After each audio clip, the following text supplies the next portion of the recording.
Cumbre Latina por el Medio Ambiente 2026. Lo que están haciendo las empresas para fomentar la economía circular y lograr cero desperdicios.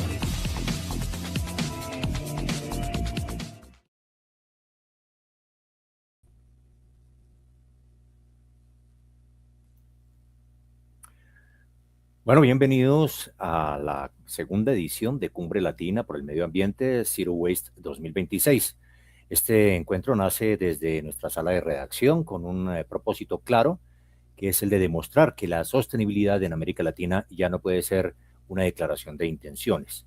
La cumbre se consolida entonces como el epicentro donde la alta gerencia, la ciencia aplicada y la ingeniería se encuentran para resolver los problemas operativos de la cadena productiva, transformando las metas climáticas en activos de alta rentabilidad y eficiencia. No estamos aquí para debatir sobre utopías, sino para auditar y visibilizar las soluciones técnicas que están redefiniendo el tejido empresarial e industrial del continente. Este despliegue de conocimiento e inteligencia de datos es posible gracias al valioso apoyo de Conexión Latam, Comunicaciones y Relaciones Públicas. A lo largo de esta jornada independiente nos acompañarán los protagonistas del cambio continental, desde el análisis estratégico de Evalúa, Amazónico y la ingeniería de solvencia de Dua Net Zero Consulting, hasta la revolución física de la materia de la mano de Ecoambiente Resolar y las soluciones biotecnológicas de Bioelements. Prepárense entonces para una jornada de puro periodismo de soluciones. Damos entonces inicio a esta gran cumbre. Cumbre Latina por el Medio Ambiente 2026. Lo que están haciendo las empresas para fomentar la economía circular y lograr cero desperdicios.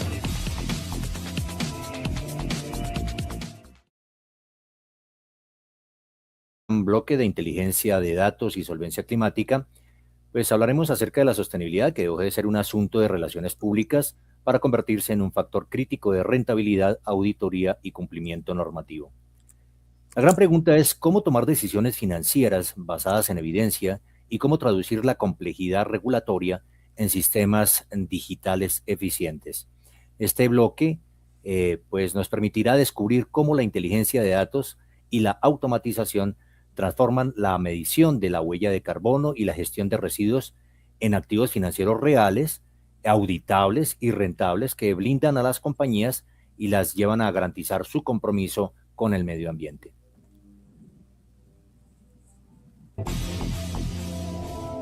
Cumbre Latina por el Medio Ambiente 2026. Lo que están haciendo las empresas para fomentar la economía circular y lograr cero desperdicios.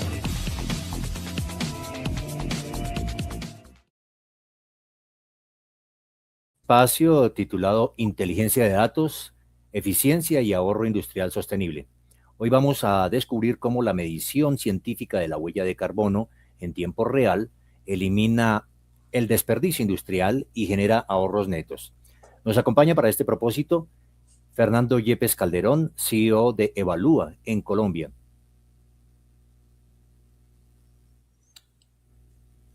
Hola, ¿qué tal? Muy buenos días para todos. Un placer estar aquí. Gracias, Raúl, por la introducción. Y bien, pues estamos hablando de este tema de digitalizar esa información porque es prudente y además es obligatorio, ¿no? La mayoría de países en Sudamérica está suscrito a ese compromiso que se hizo en la COP21 ya hace varios años, que inicialmente tenían los compromisos a 2030 y que se han extendido hasta más allá. Y el compromiso fue medir nuestras emisiones producto de la productividad que tenemos. Ese compromiso vino acompañado de una norma que es muy noble, una norma ISO, que es la 14064. Y bueno, tenemos todas las herramientas para convertir esas tareas que hacemos en aras de ser productivos en niveles de emisión en toneladas de carbono equivalente, una medida o una unidad ficticia, sintética le llamamos, pero que nos ha permitido estandarizar las emisiones a partir del consumo. Entonces, estamos frente a esto, es una norma muy noble y bueno, tenemos de frente a las empresas, estamos tratando de convocarlas para que se acojan a esta norma. Advierto, no es, hasta ahora es opcional, pero debería ser ya obligatorio o en los próximos meses volverse obligatorio porque el compromiso está muy cerca. Entonces, la única forma de llegar a buen puerto con semejante cantidad de información es a través de la tecnología y la digitalización de esta información. Entonces, estamos en eso y nosotros hemos ido un poco adelante, incluso hemos extendido el alcance un poco más allá de lo que dice la norma y estamos aquí muy contentos tratando de explicarle a la gente de qué se trata y sobre todo a los empresarios para que se animen a hacer esto, porque ya, insisto en esto, la norma es la norma más noble que yo he visto de todo el set de normas de ISO. Muy bien, Fernando. Fernando Yepes Calderón es PhD de la Universidad de Barcelona. Es especialista en inteligencia artificial aplicada y gestor de inventarios de gases de efecto invernadero certificado por Bureau Veritas. Y pues, Fernando, uno de los temas que pues, más nos preocupa es ese gran dolor industrial en el presente de no saber con exactitud en qué punto de la producción se generan los residuos, convirtiendo pues la sostenibilidad en una declaración de buenas intenciones y ocultando costos que afectan la rentabilidad. En Evalúa pues han desarrollado un modelo automatizado muy potente para resolver esto midiendo la huella en tiempo real. ¿Qué es lo que vienen haciendo en la compañía y por qué esta infraestructura de datos es hoy la clave para que las industrias eliminen la opacidad o esa sombra que hay alrededor de estos temas y alcancen el residuo cero? Pues mire, Raúl, el objetivo no es muy altruista que digamos, pero es noble. Fíjese, a nosotros nos interesan mucho los datos, porque los datos nos permiten predecir.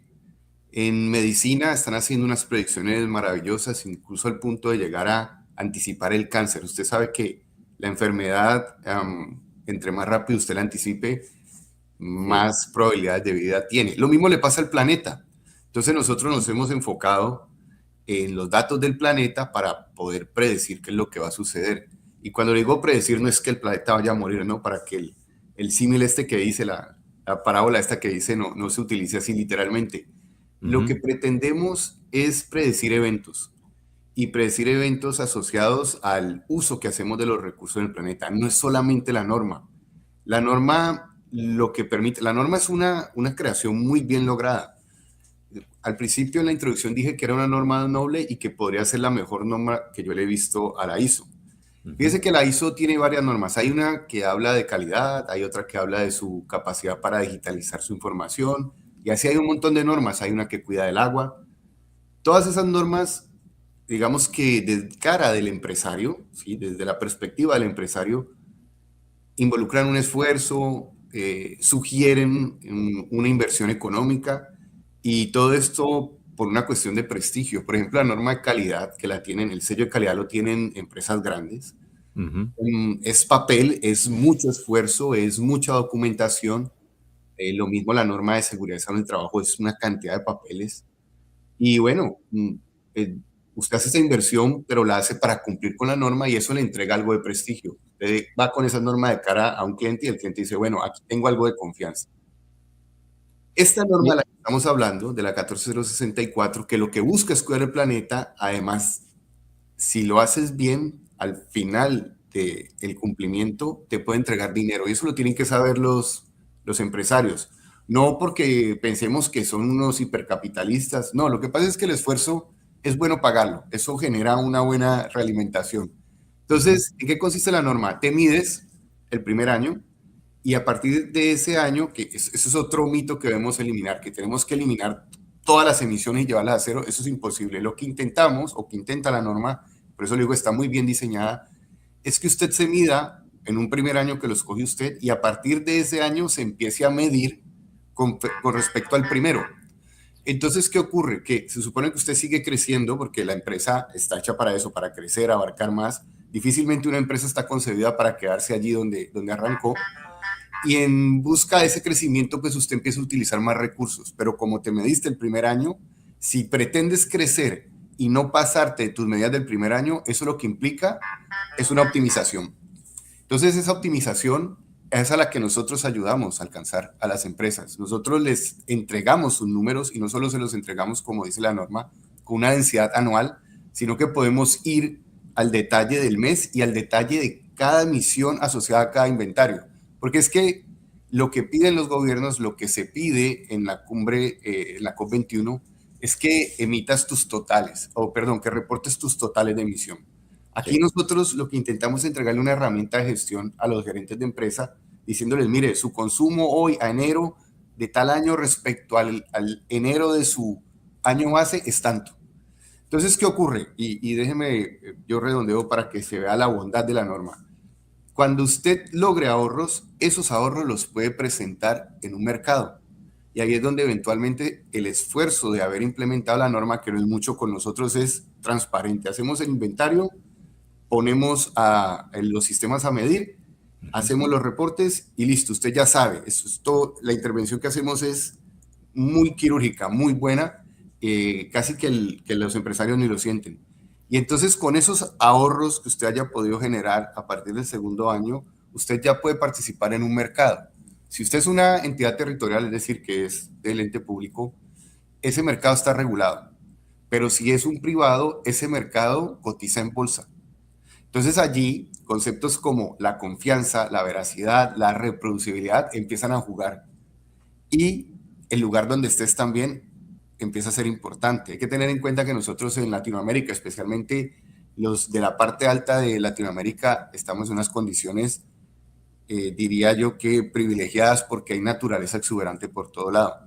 Entonces, un bono de carbono, que es la unidad que se equipara o que se intercambia, la unidad de intercambio con el ahorro en toneladas equivalentes de carbono, es decir, que un bono es igual a una tonelada equivalente de carbono. El bono es el elemento de costo, entonces usted lo puede hacer valer más porque usted está ubicado donde está ubicado. Nosotros en Colombia deberíamos cobrar el bono de carbono carísimo.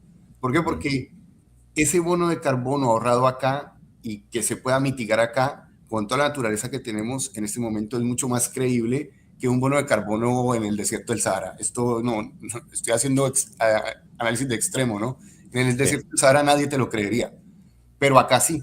Entonces tenemos que ser muy cuidadosos porque ya hay empresas europeas haciendo negocios de carbono Ujú. y nosotros podemos entrar allí. Pero para dejárselo a los empresarios, vuelvo y se lo digo y quiero hacer énfasis en esto, la norma es la única norma que al final del camino te permite, si haces bien las cosas, retornar dinero, porque el bono de carbono cotiza en bolsa, para los privados es un mercado que está en bolsa, no es regulado, entonces allí hay una oportunidad de hacer dinero con tu buen comportamiento y con el cuidado del planeta. Fernando, esta norma supone el establecimiento de unos indicadores para precisamente medir todos estos aspectos que se relacionan con la circularidad. ¿Cuáles son esos indicadores que se pueden medir hoy con precisión, pues gracias a las herramientas tecnológicas? ¿Y qué es lo que se espera con esos indicadores? ¿Qué es lo que se calcula exactamente? ¿Qué es lo que se mide? La norma define, inicialmente la norma tenía 3 alcances, 1, 2 y 3. El alcance 1 tenía que ver con los consumos propios, el alcance 2 es netamente energía eléctrica, consumo de energía eléctrica, y el alcance 3 es proveedores, todo lo que tenía que ver con proveedores. Hoy la norma, que estamos en la actual, la 2020, incluye lo mismo, pero la ha dividido en categorías para poder tener un poco más de densidad de información. Pero básicamente es lo mismo. ¿Qué son consumos propios? Pues seguramente en el día a día de tu empresa hay un mensajero. Ese mensajero seguramente utiliza una moto. Estoy hablando de una empresa pequeña. El consumo de gasolina de esa moto, cuando quemas gasolina, genera 2 gases de efecto invernadero, el óxido nitroso y el metano. Entonces, esos dos ya están contabilizados por unidad de gasolina. Si estás utilizando litro, ya hay una cuantificación de óxido nitroso y metano. Y si estás utilizando el galón, pues es otra cuantificación. Esto es lo que a veces confunde a los empresarios y esto es lo que tenemos absolutamente controlado. Ese proceso de conversión del consumo de la gasolina a lo que genera en términos de CO2. Todo se pone en términos de CO2, aunque yo hablé de óxido nitroso y metano, todo se pone en términos de CO2 para generar estandarización. Pero realmente los gases de efecto invernadero son más, ¿sí? No es solamente CO2. Se pone en CO2 por una cuestión de conveniencia. Entonces, todo funciona así, el consumo de energía eléctrica. Entonces, tú presentas tu factura, esto fue lo que me llegó para el consumo de febrero o de marzo, y nosotros lo que hacemos es aplicar las constantes o los criterios de conversión de consumo a emisión de gases que tiene el IPCC, el International Panel for Climate Change. Ellos son científicos que saben muy bien cómo hacer este proceso de conversión y entonces nos entregan a nosotros unos factores. Y esos factores nosotros los operamos y a través de eso cogemos tus consumos en cada una de estas categorías y las pasamos a toneladas equivalentes de carbono. Eso es lo que hacemos. Así es como funciona y funciona para una peluquería como para Ecopetrol. Sí. De esa manera, con todos estos instrumentos, todas estas herramientas y elementos de medición y esos indicadores, ¿de qué manera pues, se identifican oportunidades de mejora para ampliar el modelo circular de la empresa? O sea, para poder mejorar y reducir, por ejemplo, residuos en ese caso. Muchas gracias por esa pregunta porque ahí es donde nosotros nos hacemos importantísimos. Realmente cuando reportas, por ejemplo, categoría 1, que ya te digo, son consumos propios, 2 y 3, es simplemente el papel. Allí es difícil saber dentro de tu empresa, devolverte y decir, bueno, ¿dónde es que estamos generando, en el caso de que estuviéramos por encima de nuestra línea base, dónde es que nos estamos pasando? Con nosotros tienes la oportunidad de verlo mes a mes y por cada uno de los elementos del inventario. Entonces un gerente que al final recibe el reporte de que se ha pasado, puede ir atrás y ver cuáles son los factores que le han hecho pasarse. Eso varía dentro de nuestra experiencia de empresa a empresa. Por ejemplo, es muy probable que una empresa que preste servicios tecnológicos tenga que poner mucho cuidado en la parte de energía eléctrica, porque tiene varios servidores, esos servidores trabajan 7/24, entonces el consumo de energía es muy alto. Entonces, allí cuando te das cuenta de eso, empezás a pensar cómo puedo mejorar esto. Las opciones que hay ahora son casi que copiadas en todo lado. Entonces, lo primero que hace una empresa es cambiar toda su luminaria. Cambia su luminaria, esa que tenía, que era por radiación, ahora la cambia por bombillos LED. Y eso baja muchísimo. Pero entonces, si sos una empresa muy grande, podrías también, y tenés oportunidad de utilizar tu área, entonces ponen paneles solares. Eso también mejora muchísimo el consumo de energía eléctrica. Ahora, si sos un hospital, resulta que los gases fluorizantes, que son los gases anestésicos, también generan, pero generan el consumo. Entonces allí toca hacer unos sistemas que cierren las válvulas automáticamente cuando se están usando. Ojo con esto, ¿no? Porque si se tienen al paciente su tanque de oxígeno, pues esa válvula no se puede cerrar.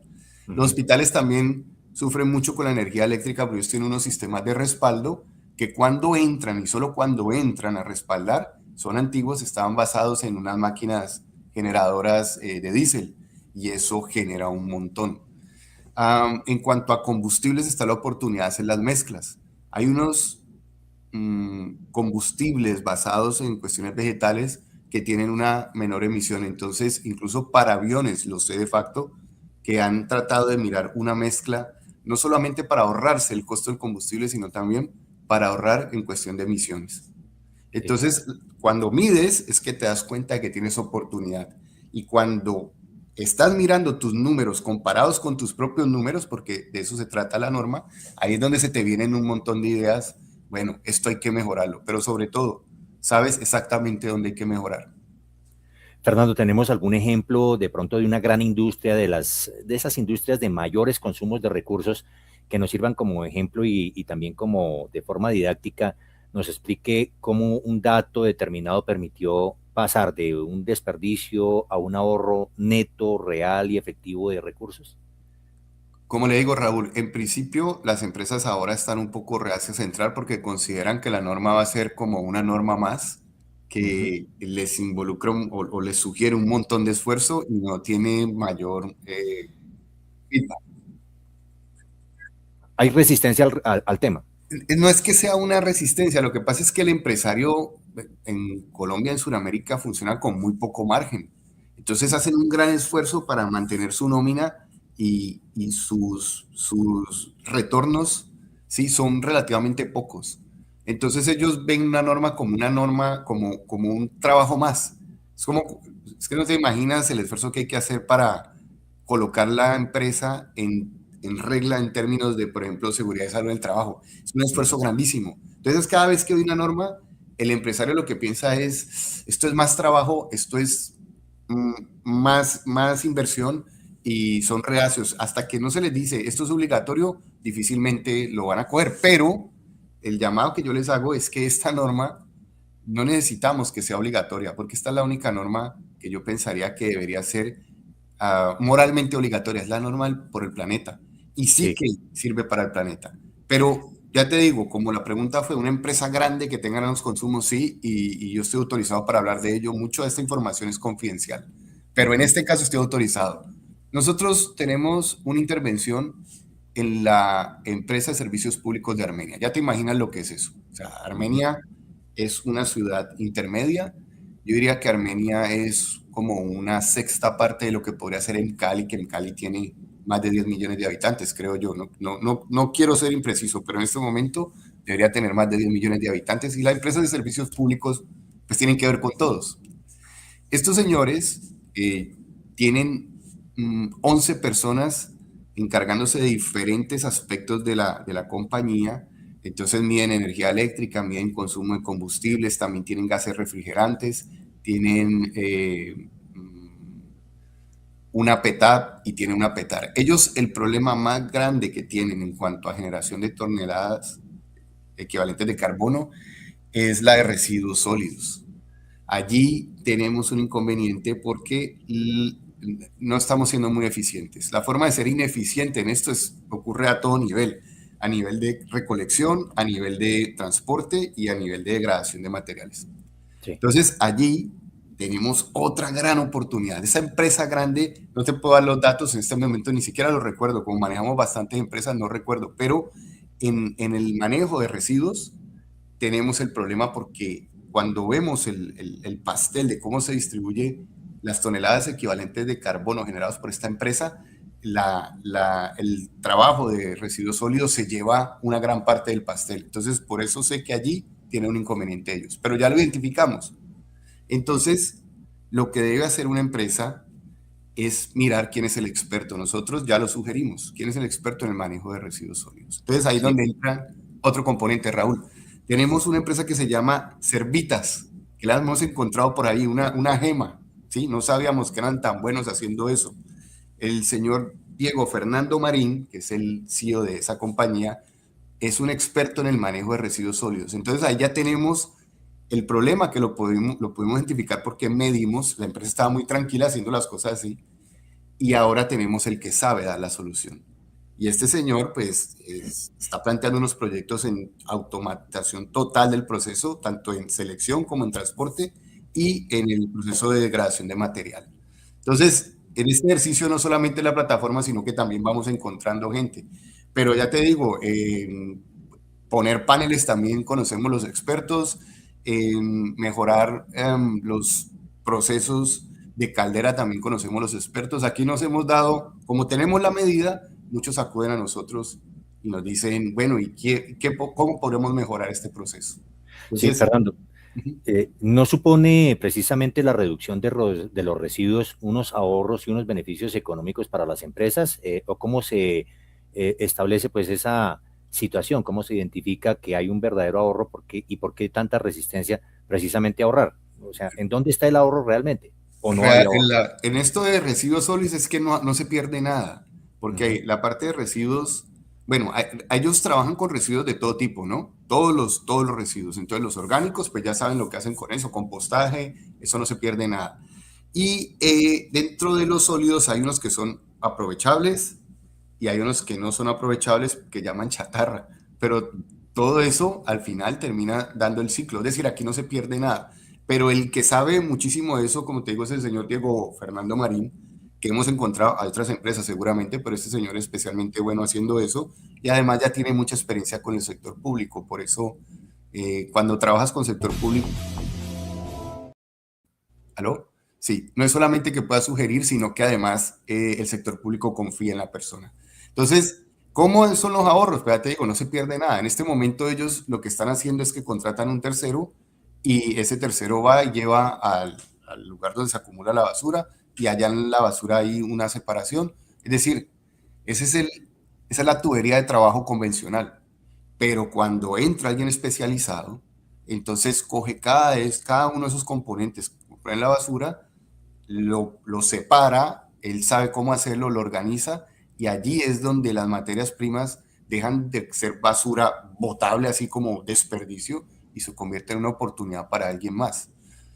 En principio, aun si la empresa no hiciera ningún ahorro, cuando ellos implementan estas tuberías de trabajo bien especializadas, ya están contribuyendo con el planeta. Es que aquí la cuestión es de doble impacto. Para una empresa de servicios públicos, ya te lo digo, Raúl, ellos no necesitan plata, ellos son una empresa de servicios públicos, ellos tienen el dinero garantizado.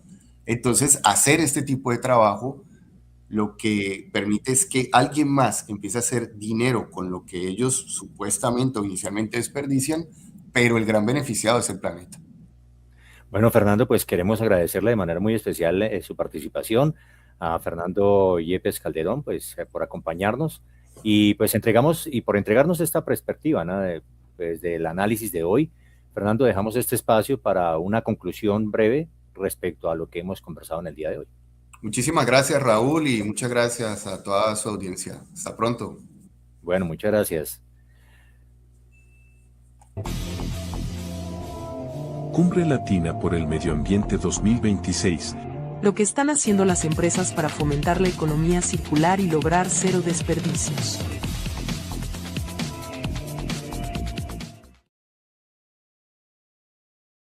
Compañías interesadas pues en coordinar diagnósticos técnicos basados en datos y auditorías automatizadas pueden visitar la plataforma oficial de www.evalualos.com.